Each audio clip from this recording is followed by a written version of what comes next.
Normand, our second place, named for the brandies we taste on this annual trip around France. He put his life savings, including the money his father left him upon his death when Eric was very young, into our first place. Eric arrives right on cue, carrying 2-liter bottles of Badois mineral water, one of which he tosses to me with a smile. I can see a baguette sandwich emerging from his windbreaker pocket. The jacket fits him snugly and complements his winter scarf, adeptly folded in half, then draped in half again over his neck, the twin tails pulling snugly through the loop end. This scarfmanship is something he learned when he lived in Belgium as a younger man. Eric, like Craig, is slim, maintaining a European gauntness that aids him in his passion of motorcycle track racing. He is a devout vegetarian and benefits from that flattering kind of male pattern balding. You may see him in a belted leather jacket, enjoying a coffee, and feel certain he is Italian or French. He is unilaterally positive and, to my great approval, actually once attended a Tony Robbins seminar. I'm off to the counter of McCafe, adjacent to the McDonald's proper, to order my first café crème of the trip. McCafe is a still greater departure from our domestic McDonald's, with its macaron and elevated pastry offerings. Walking to the counter, I'm keeping an eye out for 2 more from our party whom we haven't met, 2 representatives from Mark's Importers, a wine wholesaler in Los Angeles.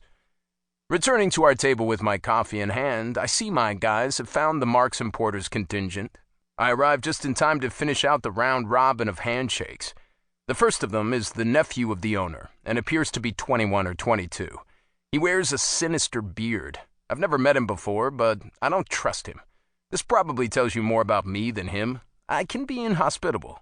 He is young, and moments after shaking hands at the airport McDonald's, he is gracelessly working shop talk into our first conversations. The other is in his mid-30s and is called Leon. He's a likable guy with a lot of tattoos.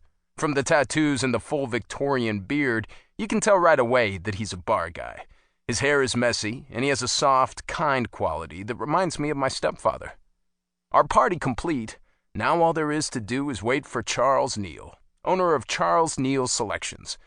I've been buying his spirits for years, and of late we have grown our relationship to the point where Charles and I travel to France each year to choose barrels of grower-producer brandies, spirits that Eric, Craig, and I will use in mixed drinks in our bars in the coming year.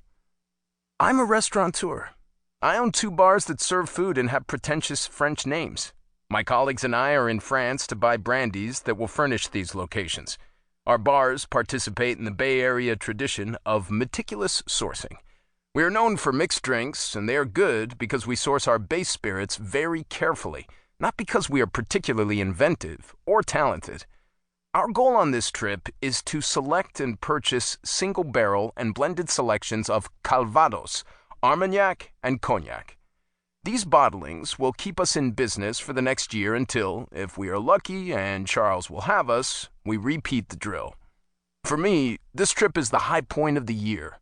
Craig and Eric claim to feel the same. At my places, True Normand and Bar Agricole, we use these French brandies as the foundation for as many of the drinks we serve as possible. We scour the 1001 drinks books of the late 19th and early 20th centuries for recipes featuring brandy in its various forms. I suppose brandy is one of our few specialties because these liquids have real provenance. Sadly, spirits with this sense of identity are available in only a few places around the world. These brandies are crops, grown and harvested by the same farmers who ferment them and distill them. They are not well-known spirits, and they are not affordable. But we love them dearly, and they give our work, our lives even, meaning. So here we begin, exhausted in a French McDonald's in the early morning. Exhausted and late. Kermit Lynch has already written elegantly about the work of tasting trips in Adventures on the Wine Route. People who have read that book or hear what I do for a living never believe me when I tell them this is work. They joke that they wish they had our job. They're not wrong. Our job is great. But this will be work. We're running from the moment we begin. At last, it's Charles. Giddily, we watch him move confidently through the crowd of the airport mall. Taller than most of the people he passes, he pulls an expertly packed, wheeled carry-on behind him like an expensive dog on a leash. This single piece of